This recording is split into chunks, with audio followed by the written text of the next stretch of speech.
50 ലക്ഷം രൂപ ഇനാം പ്രഖ്യാപിക്കപ്പെട്ട ഭീകരൻ ഭിന്ദ്രൻ പിള്ള കേരളം തമിഴ്നാട് അതിർത്തിയിലേക്ക് കടന്നതായി പോലീസ് വൃത്തങ്ങൾ സംശയിക്കുന്നു. ഭാരതത്തിന്റെ അഖണ്ഡത തകർക്കാൻ ശ്രമിക്കുന്ന ചില വിദേശ ശക്തികളുടെ സഹായത്തോടെയാണ് ഭിന്ദ്രൻ പിള്ള ജയിൽ ചാടിയതെന്ന് കേന്ദ്ര ആഭ്യന്തര മന്ത്രാലയം ന്യൂഡൽഹിയിൽ പ്രസ്താവിച്ചു. നിങ്ങൾ കേൾക്കുന്ന വാർത്തകൾ ആകാശവാണിയിൽ നിന്ന്. एक विशेष सूचना खबर मिली है कि खतरनाक आतंकवादी भिंद्रन बिल्ला तिहाड़ जेल से फरार हो गया है. फरार के पीछे किसी अंतर्राष्ट्रीय आतंकवादी ग्रुप होने की आशंका है. भिंद्रन बिल्ला को जिंदा या मुर्दा पकड़ने वाले को सरकार ने 50 लाख रुपए का इनाम देने का घोषणा की है. ഗുരുവായൂരപ്പ, പിക്ചർ ട്യൂബ് വീണ്ടും പോയെന്നാ തോന്നണേ. കൊച്ചാപ്പി, ഇവനിത് എവിടെ പോയി കിടക്ക? കൊച്ചാപ്പി,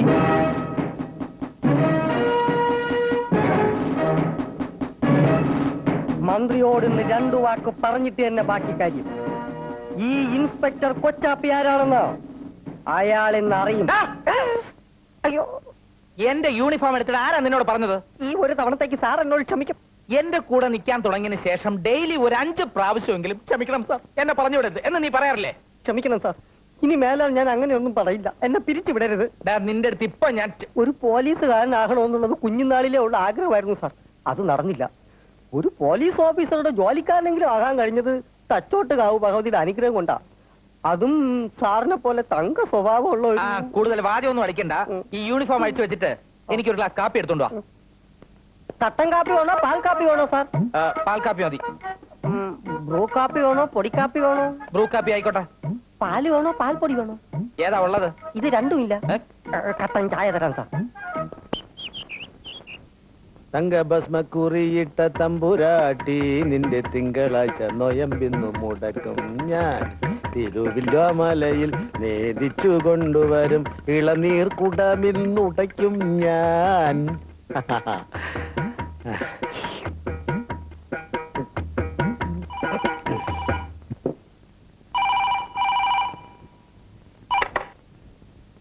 ഹലോ, അന്നാമേ ഞാൻ തന്നെയാ. നീ ഇന്നലെ എന്താ വിളിക്കാഞ്ഞേ? ഇന്നലെ രാത്രി 1 മണി വരെ ഞാൻ ഉറക്കൊഴിച്ച് കാത്തിരിക്കായിരുന്നു. 1 മണി വരെ ഞാൻ കാത്തിരിക്കായിരുന്നു. എന്ത് ഉറക്കപ്പറ? എന്താ നൈറ്റ് ഡ്യൂട്ടിയോ? എടി, നീ ഇങ്ങനെ പണിയെടുത്തെടുത്ത് ശരീരം കളയല്ലേ. ഗൾഫിലിപ്പോ ചൂടാണോ തണുപ്പാണോ? തണുപ്പോ? സാരമില്ല. എടി, ഒരു സാധാ പോലീസുകാരനായ ഞാൻ 2 എം പണിയെടുത്താലും ഇതേപോലെ വീട് പണിയാനൊക്കുവോ? ഇന്നലെ ഡിവൈഎസ്പി വീട് കാണാൻ വന്നിരുന്നു. അയാൾ അന്തം വിട്ടുപോയി. SI ഭാഗ്യനാഥനും സർക്കിൾ KK നമ്പ്യാർക്കൊക്കെ നമ്മളോട് അസൂയവാണെങ്കിൽ ആയിക്കോട്ടെന്നേ. അല്ലെങ്കിൽ നിന്നെ പോലെ നേഴ്സിനെ അവന്മാര് കല്യാണം കഴിക്കട്ടെ. അയ്യോ, നീ ഇങ്ങനെ ഫോൺ വിളിച്ച് കാശ് കളയല്ലേ. ഉള്ള കാര്യം ചോട്ടെ അയച്ചേരെ. എന്ത് ചെലവോ? ചെലവിനല്ലടി, ബാങ്കിലിടാൻ. ബാങ്കിലേ ഇടാൻ. ആര്, ഭാസ്കരനോ? അവനിവിടെ ഉണ്ടല്ലോ. അവനെ വീട്ടിൽ നിന്ന് ഇറക്കി വിടാനോ? വീട്ടിൽ നിന്ന് ഇറക്കി വിടാൻ പറ്റില്ല. അത് വേണോ അന്നാമ്മേ? എനിക്കൊരു കൂട്ടല്ലേ. അവനൊരു മണ്ടനാ, പാവം. ഏയ്, അവന് വേണ്ടി ഒറ്റ ചില്ലിക്കാശ് പോലും ഞാൻ ചെലവാക്കൂല. വാടക വാങ്ങാതെ താമസിപ്പിക്കുന്നു, അത്രേ ഉള്ളൂ. അതെ, അതിന് പകരമായി അവൻ തുണി അലക്കുന്നു, അടുക്കളപ്പണി എടുക്കുന്നു, നിലം തുടയ്ക്കുന്നു. നിലം വരെ തുടയ്ക്കുന്നുണ്ട്. ഇപ്പൊ പുട്ടി തൊട്ടുകൊണ്ടിരിക്കുക. തങ്കഭസ്മവും കുങ്കുമപ്പൂവും ഒക്കെ ഞാൻ മുടങ്ങാതെ കഴിച്ചോണ്ടിരിക്കുക. ഞാനിപ്പോ നല്ലപോലെ വെളുത്തിരിക്കുക. ഇനിയും വെളുക്കും. ചിലപ്പോ വെളുത്ത് ഞാനൊരു സായിപ്പായി പോവോ എന്നൊരു സംശയം. ഓക്കേ.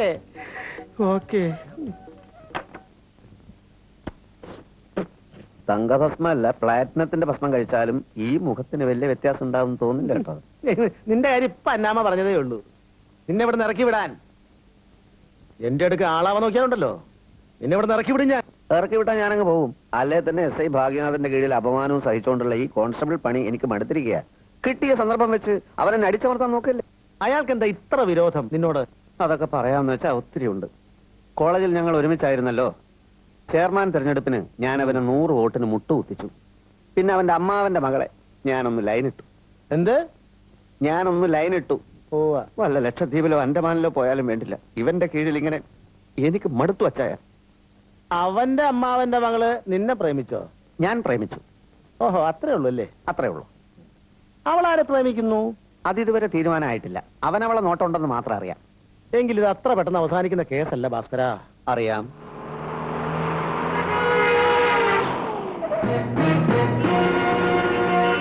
ഓ, കാലമാടനെത്തി.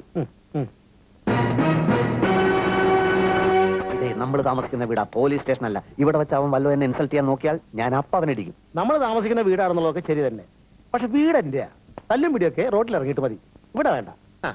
എന്താ കോൺസ്റ്റബിൾ, സാർ, ഡ്യൂട്ടിക്ക് പോകാൻ സമയമായില്ലേ? ഭാസ്കരൻ കോൺസ്റ്റബിൾ സല്യൂട്ട് ചെയ്തില്ല. അതിനിത് പോലീസ് സ്റ്റേഷനൊന്നും അല്ലല്ലോ. എങ്കിലും യൂണിഫോം ധരിച്ച് നിൽക്കുന്ന തന്റെ സുപ്പീരിയർ ഓഫീസർ അല്ലേ ഞാൻ? സുപ്പീരിയർ കൈക്കൂലി കൊടുത്ത് നീ സുപ്പീരിയർ ആയതല്ലേ? ആണോ സാർ? സ്പോർട്സ് കോട്ടയിലാണ് എനിക്ക് SI സെലക്ഷൻ കിട്ടിയെന്നുള്ള കാര്യം ഭാസ്കരൻ കോൺസ്റ്റബിളിന് അറിയില്ലേ? നിനക്ക് എന്ത് സ്പോർട്സ് അറിയാം? തവളച്ചാട്ടോ. ഇംഗ്ലീഷിലൊരു ചൊല്ലുണ്ട്, an ass is but an ass though he carries gold. എന്ന് വെച്ചാൽ സ്വർണം ചുമന്നാലും കഴുത കഴുത തന്നെ എന്ന്. ഒന്നും ചുമക്കാനില്ലാത്ത കോവർ കഴുതകൾക്ക് അങ്ങനെ പലതും പറയാം. ഇതിന് ഞാനിപ്പോ മറുപടി പറയുന്നില്ല. കാരണം തെണ്ടി പട്ടികളോട് സംസാരിക്കേണ്ട ഭാഷ എനിക്ക് വശമില്ല. നമ്മൾ സമാധാന പാലകരാണ്, സമാധാനം തകർക്കുന്നവരാണോ സാർ? പ്ലീസ് ദയവായി പ്രശ്നമൊന്നും ഉണ്ടാക്കല്ലേ. അച്ഛന്റെ വീടായിപ്പോയി. ഓക്കെ, രണ്ടുപേരും പെട്ടെന്ന് റെഡിയാവും. വരുന്ന വഴിക്ക് ഷോപ്പിംഗ് കോംപ്ലക്സ് അതിക്രമിച്ച് കിടക്കുന്ന ഒരു പഴയ പിടികിട്ട പുള്ളിയെ ഞാൻ കണ്ടു. നമുക്ക് ഉടനെ അങ്ങോട്ട് പോകണം, ഒരു ചെറിയ investigation. Sir, come on quick. ഇവിടെയല്ല, കുറച്ച് അപ്പുറത്ത്. കവിയും കലാകാരനുമായിരുന്ന പഴയ കോളേജ് ഹീറോയ്ക്ക് ഞാൻ ഒരു ആരാധിയെ പരിചയപ്പെടുത്തി തരാം. വെയിറ്റ് ചെയ്യൂ.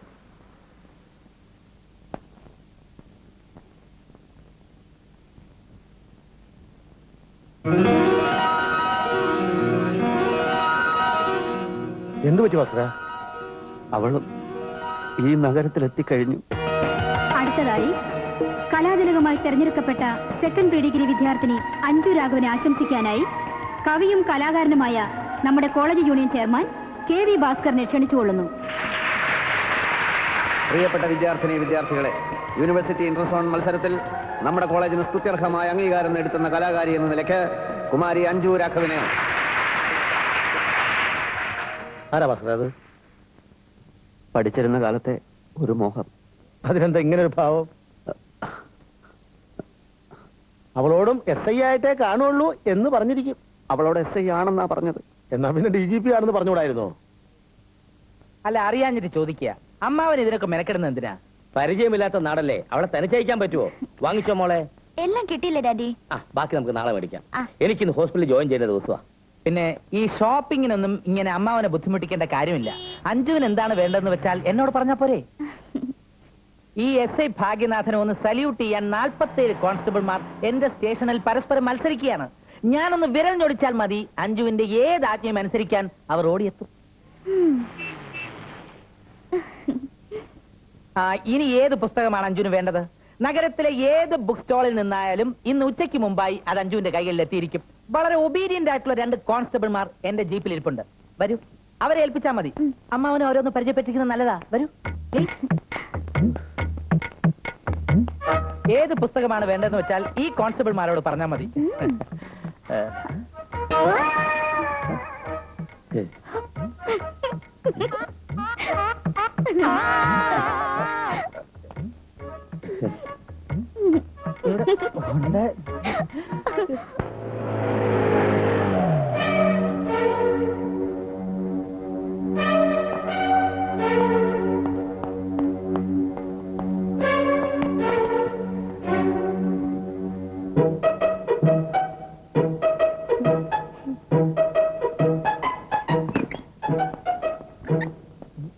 രണ്ടുപേരും അകത്തേക്ക് വാ.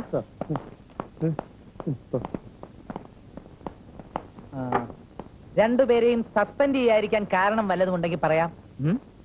ഡ്യൂട്ടിക്കിടയിൽ മേലുദ്യോഗസ്ഥന്റെ അനുവാദമില്ലാതെ കടന്നു കളയുക, അത് പണിഷ്മെന്റ് അർഹിക്കുന്ന കുറ്റമാണെന്ന് അറിയാമല്ലോ. അതെ, ഭാസ്കരൻ പോരാൻ പറഞ്ഞു, ഞാൻ പോന്നു. അതുകൊണ്ട് ഞാൻ കുറ്റക്കാരനൊന്നും അല്ല. ഭാസ്കരനാണോ നമ്മുടെ മേലുദ്യോഗസ്ഥൻ? അതെ, അല്ല. ഡ്യൂട്ടിക്കിടയിൽ എന്ന് പറഞ്ഞല്ലോ, അവിടെ എന്തായിരുന്നു ഡ്യൂട്ടി എന്ന് മനസ്സിലായില്ല. കള്ളനെ പിടിക്കൽ ഡ്യൂട്ടിയിൽ പെടില്ലേ? ഏത് കള്ളൻ? നീ തന്നെ കള്ളൻ. വെറും സാധാ പോലീസായ നീ SI ആണെന്ന് ചിലരോടൊക്കെ പറഞ്ഞില്ലേ? അവർക്ക് സത്യം ബോധ്യപ്പെടുത്തി കൊടുക്കേണ്ടത് എന്റെ കടമയാണ്. അത് മനസ്സിലായപ്പോഴാണ് ഞങ്ങൾ കടന്നു കളഞ്ഞത്. SI സാറേ, ഇതുപോലുള്ള പീറപ്പണികൾക്ക് തലങ്ങും വിലങ്ങും ഓടിക്കാനുള്ളതല്ല ഡിപ്പാർട്ട്മെന്റ് ജീപ്പ്. ഞങ്ങളെ സസ്പെൻഡ് ചെയ്യ്. നേരെ തെളിവ് സഹിതം ഞങ്ങൾ കോടതി കയറും. അധികാര ദുർവിനിയോഗത്തിന് കനത്ത ശിക്ഷ വാങ്ങിച്ചു തന്നില്ലെങ്കിൽ ഭാസ്കരൻ എന്നുള്ള പേര് മാറ്റി എന്നെ ഭാഗ്യനാഥ എന്ന് വിളിച്ചോ. നീ എന്നെ വിരട്ടാണോ? അതെ, വിരളുമെന്ന് ബോധ്യമുള്ളവരെ വിരട്ടുന്നത് എന്റെ ഒരു ഹോബിയാണ്.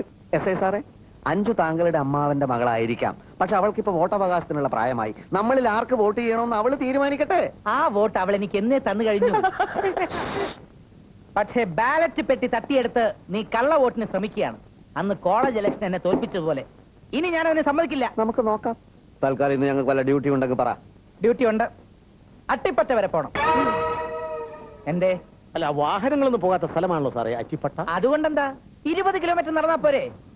പോലീസുകാരെ സ്ഥിരമായി ഉപദ്രവിക്കുന്ന ജെയിംസ് എന്ന ഗുണ്ടയുടെ പേരിൽ ഒരു തല്ല് കേസുണ്ട്. കയ്യോടെ പോയി അവനെ കൂട്ടിക്കൊണ്ടുവരണം. അതിന് ഒരാൾ മാത്രം പോയാൽ പോരെ സാർ? ശരിയാ, നീ മാത്രം പോയാ മതി. Proceed. Proceed, I say. എന്തൊക്കെയുണ്ടോ പേപ്പറിൽ വിശേഷം? വീട്ടമ്മ കള്ളനെ പിടികൂടി. ഈ വീട്ടമ്മമാർക്ക് ഇതിന്റെ വല്ല ആവശ്യമുണ്ടോ? നമ്മുടെ വിലകളാണ് ഏർപ്പാട്. ഈ പിടി കൂടെ നിന്ന് കൊടുക്കുന്ന അവനെയൊക്കെ വേണം തല്ലാൻ. കക്കാൻ പോകുന്നതിന് മുമ്പ് ഇവന്മാരാ കമ്മാരന്റെ ഈ ഈനാശുവിന്റെ അടുത്ത് പോയിട്ട് 4 മോഷണം പഠിക്കട്ടെ. കള്ളന്മാരാ ജനിക്കണമെങ്കിൽ അവന്മാരെ പോലെ ജനിക്കണം. നല്ല തറവാടിത്തുള്ള കള്ളന്മാരാ. എടാ ഈനാശു, എനിക്ക് നിന്നെ പറ്റി ഭയങ്കര പ്രതീക്ഷകളായിരുന്നു. നീ എന്റെ കൂടെ കൂടിയിട്ട് വർഷം 14 അതെ. ഇന്ന് വരെ ഒരു കിണ്ണം നീ കട്ടിട്ടുണ്ടോടാ? ഇന്ന് അവിടെ ഇരിക്കട്ടെ, അത് പിന്നെ എടുക്കാം. ആശാൻ അങ്ങനെ എന്നെ കൊച്ചാക്കരുത്. ആശാൻ അറിയാത്തൊരു രഹസ്യം ഞാൻ പുറത്തു വിടട്ടെ. എന്ത് രഹസ്യം? ഇന്നലെ രാത്രി ഞാൻ എവിടെയായിരുന്നു? എന്റെ കൂടെ മൂക്കറ്റം തിന്നിട്ട് കൂർക്കം വലിച്ചിടന്ന് ഉറങ്ങിയില്ലേ? അങ്ങനെ തോന്നിയില്ലേ? പക്ഷെ അങ്ങനെ ആയിരുന്നില്ല. ആശാൻ ഉറങ്ങി, ഞാൻ എഴുന്നേറ്റു. കുറ്റിരട്ടത്ത് ഞാൻ ഇറങ്ങി നടന്നു. നേരെ ഒരിടത്ത് കയറി. എന്റെ ഉന്നം പിടച്ചില്ല. മുറി കുത്തി തുറന്ന് ഞാൻ അകത്ത് കയറി.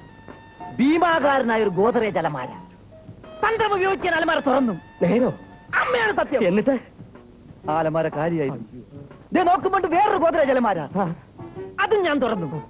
വിശ്വസിക്കാൻ പറ്റിയില്ല, അതും കാലിയായിരുന്നു. ഞാൻ വിട്ടില്ല ആശാനെ. നോക്കുമ്പോ ഒരു മുട്ടൻ അലമാര ചാരി വെച്ചിരിക്കുന്നു. അത് തുറന്നപ്പോഴേ കാലി. എടാ, പഴയ കാലമല്ല ഇത്. നമ്മളെപ്പോലുള്ളവരെ പേടിച്ച് ഇപ്പൊ എല്ലാവരും ബാങ്കിലെ ലോക്കറുകളിലാണ് പണവും സ്വർണവും സൂക്ഷിക്കുന്നത്. അതല്ല ആശാനെ, പിന്നീടാണ് മനസ്സിലായത് അതൊരു ഗോദറേജ് അലമാരയുടെ ഷോറൂം ആയിരുന്നു. ആണോ? എന്നാ ഒരു 2-3 അലമാരെങ്കിലും നിനക്ക് പൊക്കിക്കൊണ്ട് വരായിരുന്നില്ലടാ കള്ള പരീക്ഷ. എന്നിട്ട് വേണം കള്ളൻ ഇനാശു അലമാര വീട് ചത്തുന്ന് പേപ്പറിൽ വരാൻ. ഓ, അത് ശരിയാണല്ലോ. ആശാൻ എന്നെ കൊന്നേ അടങ്ങുമല്ലോ. അയ്യോടാ, അങ്ങനെ യാതൊരു ഉദ്ദേശവും എനിക്കില്ലടാ. ഇല്ലേ, എനിക്ക് അറിയല്ലേ ബാബാ? എന്നാ വയ്യേ.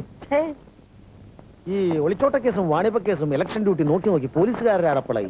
നമസ്കാരം. നമസ്കാരം, നമസ്കാരം. ഇതാ സാറിന്റെ പതിവ് കോട്ട, ബിസ്ക്കറ്റും കടലയും. ഇതാ സാറിന്റെ സിഗരറ്റ്. ഇതാ സാറിന്റെ അമ്മച്ചിക്ക് മുറുക്കാൻ. എന്റെ ഈശോയെ, ഈ കമ്മാരന് ആഴ്ചയിൽ ഒരിക്കൽ വന്ന് ഒപ്പിടുന്നതിന് പകരം ഡെയിലി വന്ന് ഒപ്പിട്ടിരുന്നെങ്കിൽ എത്ര പൊതികൾ കിട്ടിയാലേ. എവിടെന്നെങ്കിലും പൊക്കിയിട്ട് വേണ്ടേ ഇതൊക്കെ ഇവിടെ കൃത്യസമയത്ത്.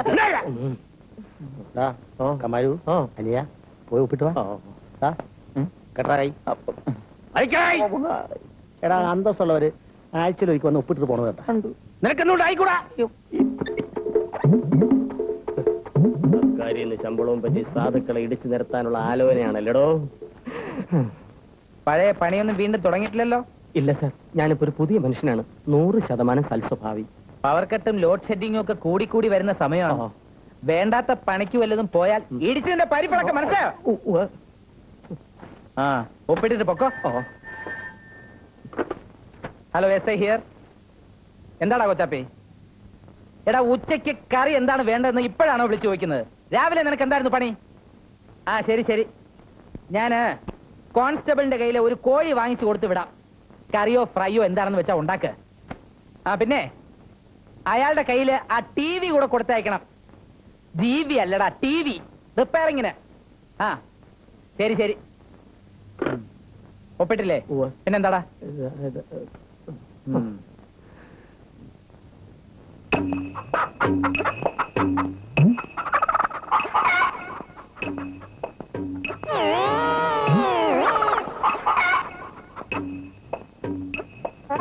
വിരലടയാളം.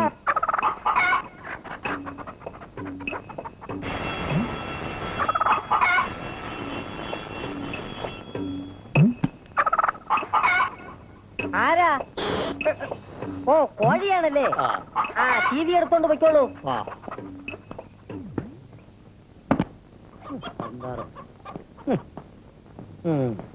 സാർ എന്താ ഇത്? കോഴി.